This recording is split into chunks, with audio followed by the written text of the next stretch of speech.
Finding Nemo opens with a tragedy so sharp it freezes a moment in time, and for Marlin, it freezes the way he lives. The ocean is supposed to be vast, open, and full of possibility, but to him, it becomes a map of everything that could go wrong. Every current is a threat. Every shadow could be the thing that takes someone from him again, and with it, everything goes completely out of control. But there are hidden lessons there that you might not even notice it.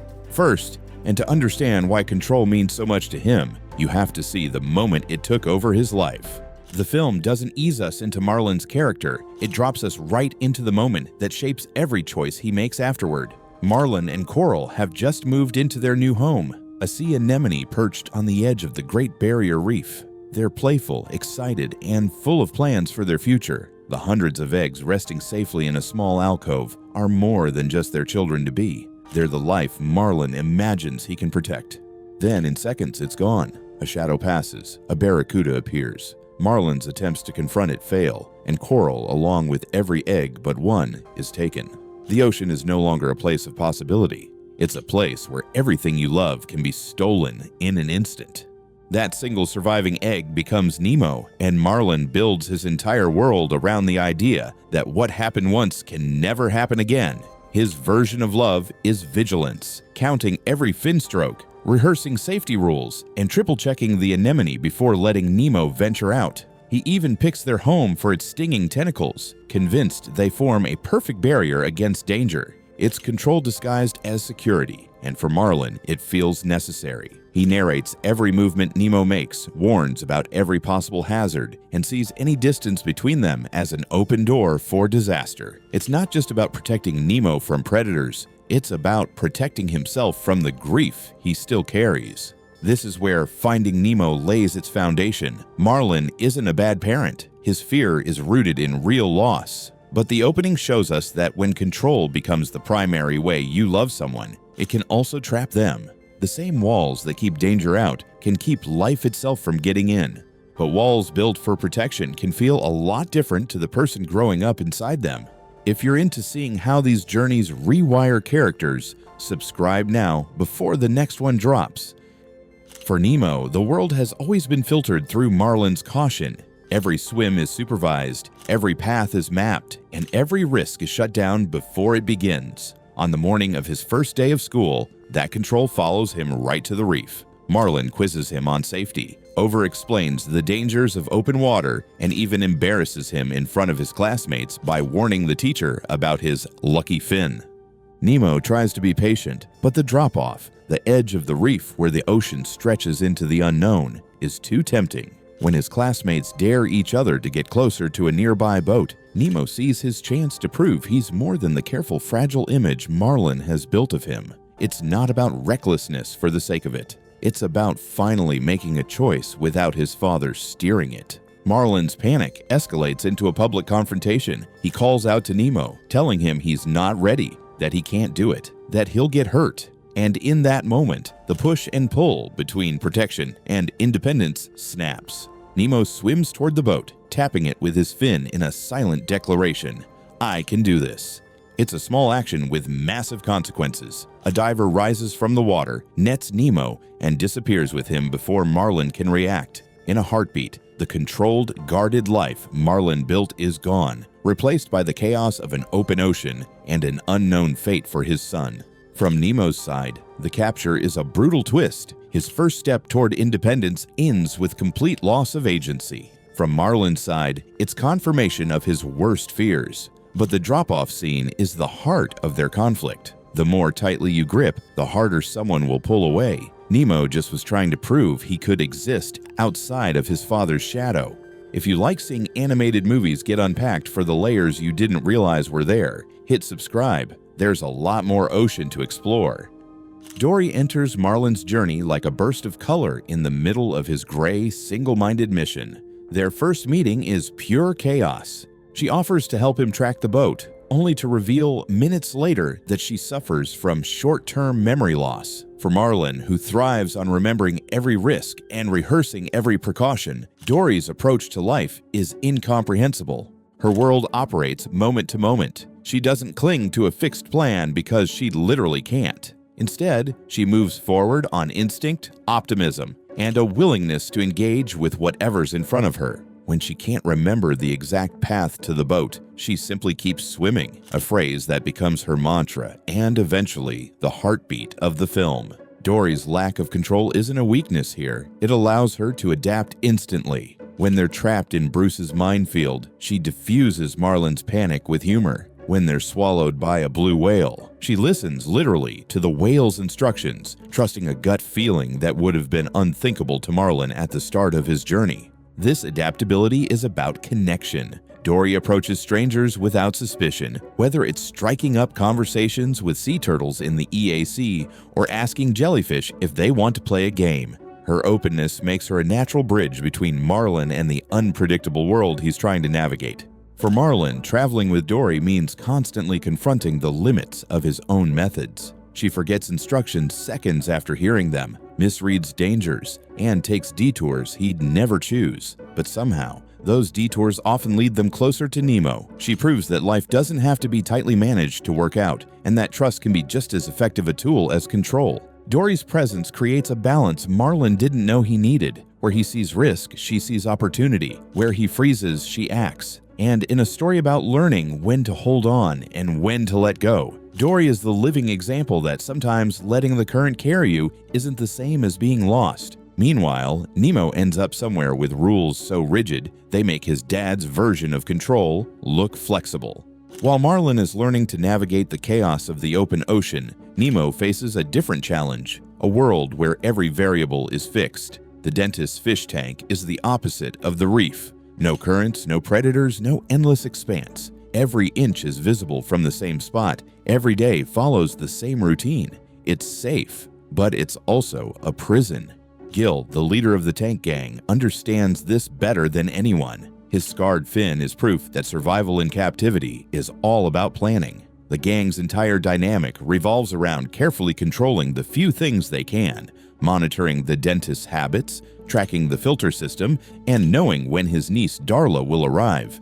Jill's escape plan is a masterclass in using control as a weapon against confinement. He assigns roles to each member based on their strengths. Bubbles as the lookout, Deb for distraction, and Nemo for his small size. Every step is timed around predictable patterns, like the dentist's feeding schedule and maintenance routines. In the tank, control is about precision. Gil doesn't have the luxury of improvising because one wrong move could mean permanent captivity, or worse, ending up in Darla's care. Unlike Marlin's version of control, which is rooted in fear, Gil's is tactical. It's a tool for survival, not avoidance. For Nemo, joining the plan is the first time control feels empowering instead of restrictive. Gil treats him like an asset, not a liability, and that shift changes how Nemo sees himself. In a place where freedom seems impossible, having a strategy and the discipline to follow it becomes a lifeline.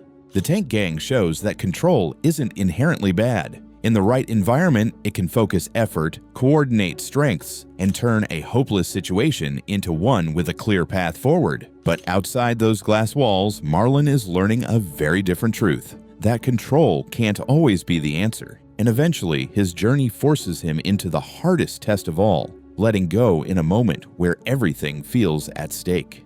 Out in the open water, Marlin is about to learn that keeping a grip isn't always the same thing as keeping someone safe. For more breakdowns where every character flips the same theme, make sure you're subscribed.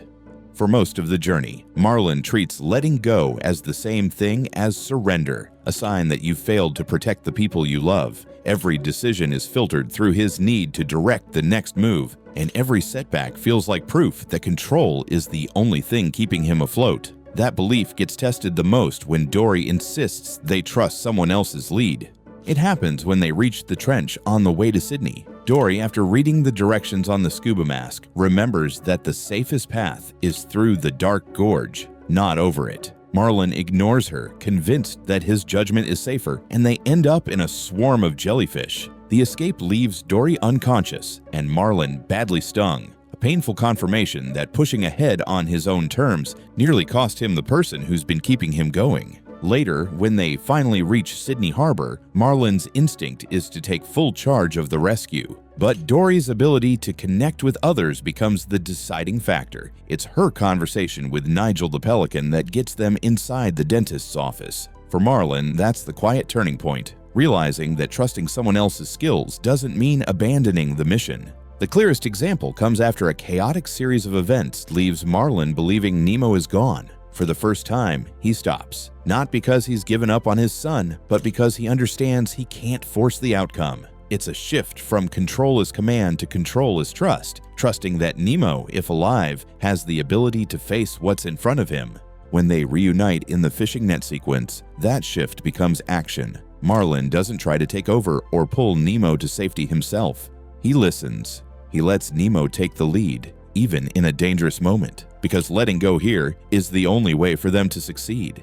It's in that space between stepping back and staying present that Marlin learns control can be shared without being lost, and that's not the only form of control here. When Marlin finally reaches Nemo, the reunion is brief. The dentist's office erupts into chaos as Darla arrives, ready to take Nemo home in a plastic bag. For Marlin, this is the moment he's been fighting toward, but for Nemo, it's the culmination of something else entirely, learning how to take control without relying on physical strength or someone else's authority. In the tank, Nemo has spent days absorbing everything about its environment, how the filter system works, when the dentist gets distracted, and how the other fish move as a group. Gil's escape plan gave him structure, but it's Nemo's ability to observe and apply what he's learned that makes the difference. When the filter cleaning plan fails earlier in the film, Nemo doesn't collapse into helplessness. He stores the information for later. That later comes during the fishing net sequence after his escape from the dentist. A massive school of fish is trapped and being hauled upward toward the boat. Marlin and Dory are among them, but it's Nemo who recognizes the pattern, the way the fish are moving, the pressure of the net, and the chance to break free if they all swim downward together. Here, control comes from insight. Nemo understands the situation better than anyone because he's lived through something similar in captivity. He uses that knowledge to convince the others to follow him, turning a chaotic, panicked crowd into a coordinated effort. The result is a rare moment where control is earned, not assumed. Nemo isn't the biggest fish or the loudest voice, but his understanding of the mechanics and his ability to communicate it under pressure gives him authority. The escape works because he applies what he knows at exactly the right time, proving that control rooted in skill and awareness can achieve what brute force can't. For Marlin, watching his son lead in this way is the final proof that he doesn't have to command every move to keep Nemo safe, which leads directly into the story's last and most important shift, knowing when to let go entirely, which is exactly what Marlin has to accept if he wants their story to end any differently than it began. By the end of Finding Nemo, Marlin has crossed the ocean, faced dangers he never imagined, and reunited with his son. But the biggest change isn't how Marlin approaches being a parent. The film closes not with him tightening his grip to prevent another separation, but with him learning his lesson and loosening it. We see it on Nemo's first day back at school. Earlier in the film, this moment would have been a checklist of warnings, lectures, and last-minute inspections. Now, Marlin's tone is different. He still cares. He tells Nemo to be careful, but it's not layered with panic. There's no rush to control every detail of the day ahead. Nemo, excited to rejoin his friends, swims confidently toward the open water with the other kids. Marlin doesn't chase after him, call him back, or hover at the drop-off. Instead, he stays behind, watching. The trust is silent, but complete. It's not that Marlin believes nothing bad can happen. The journey has shown him the ocean will always be unpredictable. It's that he now believes Nemo can handle what comes, and that being there for him doesn't mean being over him. Dory's presence in this moment reinforces the shift. She chats with Marlin, relaxed, not because there's nothing to worry about, but because they've both learned the same truth in different ways. You can't control the entire ocean, only how you move through it. Letting go here is a conscious choice to let Nemo own his independence, with the understanding that mistakes, risks, and challenges are part of growing stronger. Marlin's version of control has evolved from containment to confidence. Confidence in Nemo, in their relationship, and in the resilience they've both built. It's a quieter ending than the frantic chases and close calls that came before, But it's the most important one, because it shows that the truest form of control isn't in holding tight. It's in knowing when to release your grip and trusting that what you've taught will carry through. If you enjoyed the video, make sure to subscribe, and I'll see you in the next one.